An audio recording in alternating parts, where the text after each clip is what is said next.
I've been stationed at Hollow Creek Ranger Outpost for 9 years now. It's the kind of place that disappears from the map if you blink too long, a stretch of pine forest so thick it eats the horizon. Our radio tower is the only sign of civilization for about 30 miles. Nights here are usually quiet.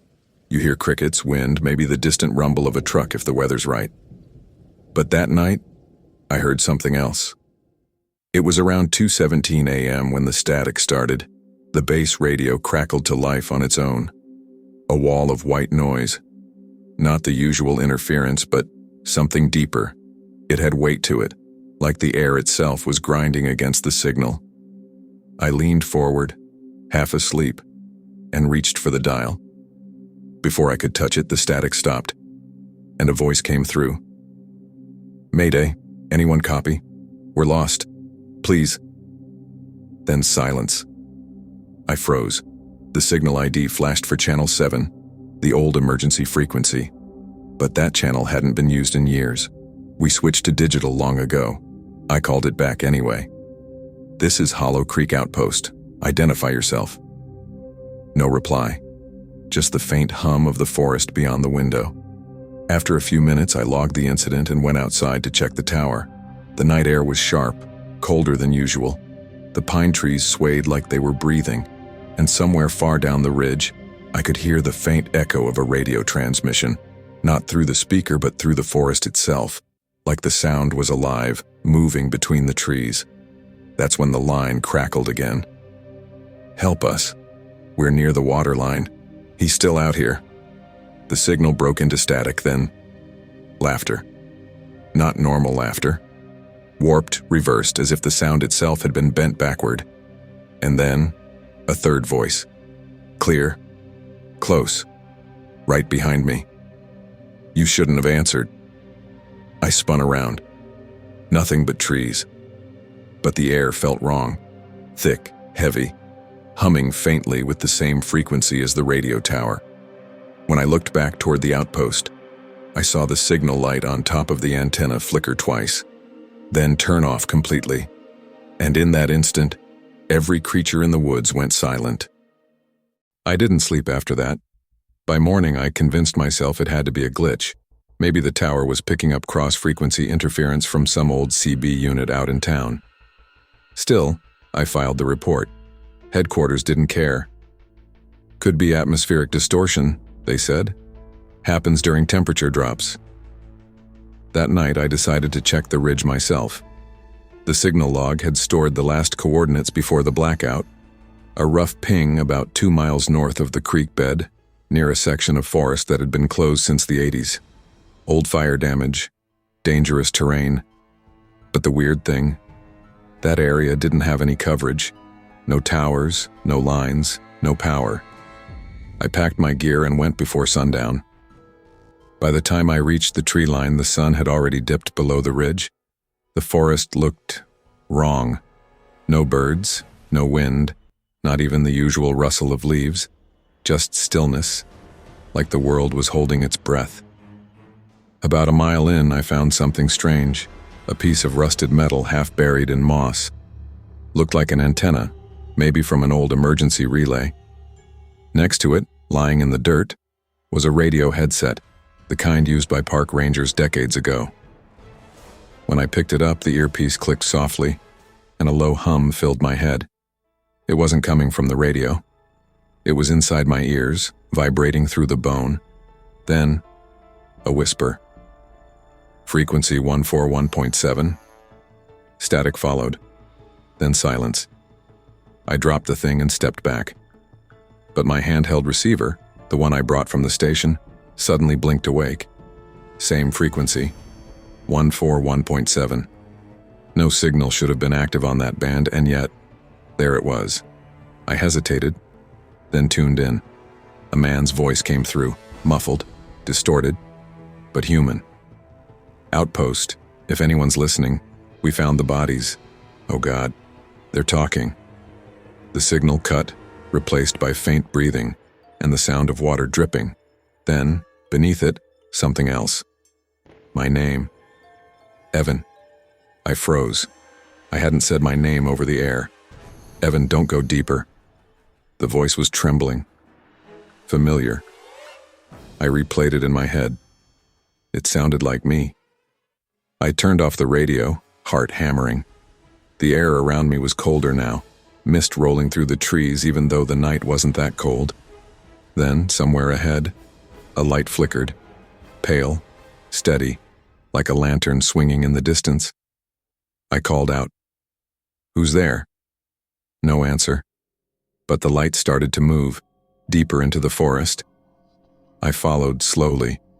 Every few steps I'd hear my handheld radio buzz, short bursts of static, timed perfectly with my heartbeat.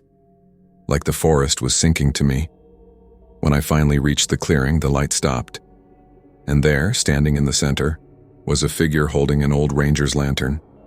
The man wore a Hollow Creek uniform. Same patch, same badge. But when he turned around, his face looked exactly like mine. Older, hollow-eyed, like someone who hadn't slept in years. And in his hand was my radio. He raised it slowly to his mouth. "You shouldn't have answered," he said. Then the forest lights went out. I ran.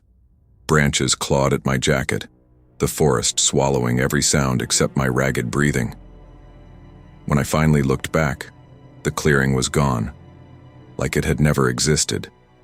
The mist thickened, and with it came that low rhythmic hum again, pulsing through the soil, not mechanical, organic, almost breathing. I reached for my radio. The screen flickered, numbers jumping. Then it stabilized on that same cursed frequency, 141.7, and before I could shut it off, the voice came through again, this time quieter. "Evan, you left me here." I froze mid-step. It wasn't my voice now. It was Alex, my old trainee. Alex had gone missing 2 winters ago during a snowstorm out here. We never found his body. I gripped the radio. "Alex, that you?" Only static replied, until I heard something beneath it. A faint recording click. Old analog tape. Then, through the distortion, Alex whispered again, "You said you'd come back." The trees creaked above me like the forest itself was listening. I started moving again, fast, until I saw the outpost lights ahead through the fog. Warm, flickering, like home. Relief flooded me. But when I reached the clearing, I stopped dead. The outpost was dark. The lights I'd seen weren't from inside. They were coming from the trees behind it. Lanterns, 3 of them, swinging slowly. Inside, the air was stale. The smell of old wood and metal filled the room. I locked the door, pulled the curtain shut, and switched on the emergency lamp. The radio equipment was still on. But something had changed. The old analog recorder I hadn't touched in years was running. The tape spun slowly, the reels whispering. The label on the tape. Night shift, Feb 12, 1984. I pressed stop. The room went silent. Then I rewound it just a bit and hit play. A man's voice filled the cabin. Tired, distant. "This is Ranger Evan Cole reporting from Hollow Creek Outpost. The signals are active again. They sound like us this time, but they're not. They're older." I went numb. That was my name, my voice. But the date, 1984, was 40 years ago. The tape continued. "If anyone hears this, don't answer the signal. It's not a call for help. It's a recording, waiting to finish what it started." Then, silence. The tape hissed for a few seconds, and then, faintly, I heard footsteps from inside the recording, crunching through gravel, until the sound came not from the radio, but from behind me. The door handle turned. Once, twice, then a soft voice, right outside. "Evan." I found the tower. I looked through the window, slowly, and there, under the pale glow of the swinging lanterns, stood the same figure from the forest, me, holding the old radio. But now behind him the woods were filled with dozens of other figures, all wearing ranger uniforms, all holding radios, all whispering, in perfect unison. Frequency 141.7. The night didn't end after that, it just changed color. The darkness wasn't black anymore. It was alive, humming faintly like the static between radio stations. I don't remember deciding to leave the outpost. One moment I was staring at my other self through the glass. The next I was walking toward the forest, the tape recorder still in my hand, the radio whispering on my hip. The whispering crowd of rangers, the others, stood between the trees watching me. Their faces were pale, eyes empty, skin almost translucent under the lantern light. But they didn't move. They just watched, like they were waiting for me to do something I'd already done before. That's when I saw it, deep between the pines. A faint metal structure piercing through the mist like a crooked spine. It looked like a radio tower, only wrong. The beams bent in unnatural angles, merging with roots and tree branches, as if the forest had grown it. The signal pulsed from its top, a slow heartbeat of red light. 141.7, over and over. I moved closer. The closer I got, the quieter everything became. Even my footsteps dulled out, like sound itself was being eaten. The air was electric, the kind that raises every hair on your arms. I started to hear something new beneath the hum. A low, rhythmic chanting, not human, not mechanical, something in between. It said one phrase again and again, distorted, almost melodic. Return the signal, complete the voice. The base of the tower had a hatch, half buried under moss. I don't know why, but I opened it. A gust of stale air spilled out, smelling of iron and earth. Inside, stairs, going down. Old concrete walls, wet and trembling faintly as though the whole forest was breathing through them. I descended. Each step, the hum grew louder, more invasive, until it wasn't sound anymore. It was inside my skull. I tried to turn off the radio, but it stayed on. The dial spun by itself, jumping through frequencies, spitting fragments of voices. Help! Please don't. It's me. From before.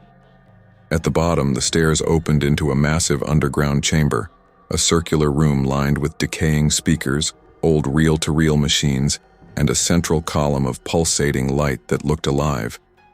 Every machine was wired into the earth, feeding into that column. It wasn't metal anymore.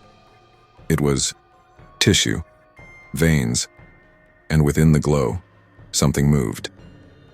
Then I heard it, my own voice again, from behind me. Not on the radio, in person. You shouldn't have followed it, Evan. The forest doesn't broadcast, it remembers. I turned. The other me, the one from outside the outpost, was standing there, face flickering like a damaged video feed. Behind him, the other rangers began emerging from the shadows, each with a radio pressed to their chest. The light in the column pulsed faster. The chanting grew louder. And then, all the radios crackled in unison. Return, the signal. I dropped the recorder. It burst open, spilling tape across the floor. The reels kept spinning even without power. And from that tangled mess of magnetic film, a hand reached out, thin, black and dripping with static. I backed away, but the other me didn't. He stepped closer, letting the hand touch his chest. The moment it did, every speaker in the room screamed. Light consumed him. Then the forest went silent again. No hum, no chanting, nothing. When my vision cleared, I was alone. Except, the tower was gone. And when I looked at the recorder in my hand, it was sealed shut again, unbroken. The tape inside read, Night Shift, 2025. I don't remember leaving the woods. One moment I was staring at that recorder in the dark chamber. The next I was stumbling down a dirt road under the sunrise, exhausted, bruised, and empty. The forest behind me was quiet, too quiet. No birds, no wind, not even the usual hum of insects. It was as if the world had muted itself. When I reached the ranger station, everything was gone. The building was still there, but the lights, the radio gear, even my Jeep, gone. Like it had never existed. The only thing left on the desk was the old recorder, and it was playing again. Dispatch to Ranger Evan Brooks, come in. We've been trying to reach you all night." The voice was clear, crisp, but I recognized it. It was my voice. I shut it off and threw it in my bag. I just wanted to leave, to get as far away from that forest as possible. The nearest town was 20 miles out. Coldwater Junction, population barely 200. I found a payphone outside an old diner and called the department. Static answered first, then a woman's voice. Soft, uncertain. "Who is this?" "Ranger Evan Brooks, Outpost 14. There's something wrong with..." "Sir, that post was decommissioned in 1986. No one's been stationed there for decades." I froze. The line went dead. Behind me, the diner's radio flickered to life. No one had touched it. "Return the signal. Complete the voice." I turned and ran. For the next few weeks, I tried to live normally again. Back in my small apartment, avoiding calls, avoiding sleep. But it followed me. It started small. The TV would switch to static mid-broadcast. The hum of the refrigerator would fall perfectly into the same low rhythm I'd heard in the woods. Sometimes, at night, my phone would vibrate with a missed call from my own number. Then came the transmissions. I'd wake up to the radio alarm whispering in my own voice, describing things I hadn't done yet, things I would do later that day. "You'll spill coffee on your hand. You'll look at the window at exactly 3:14. You'll pick up this recorder one last time." And every time I ignored it, the world around me would distort. Small glitches in sound and light, like reality buffering. I tried destroying the recorder, burned it, smashed it, threw it into the river. The next morning it was on my kitchen table again and still running, still recording. 2 nights ago, I decided to listen to the full tape.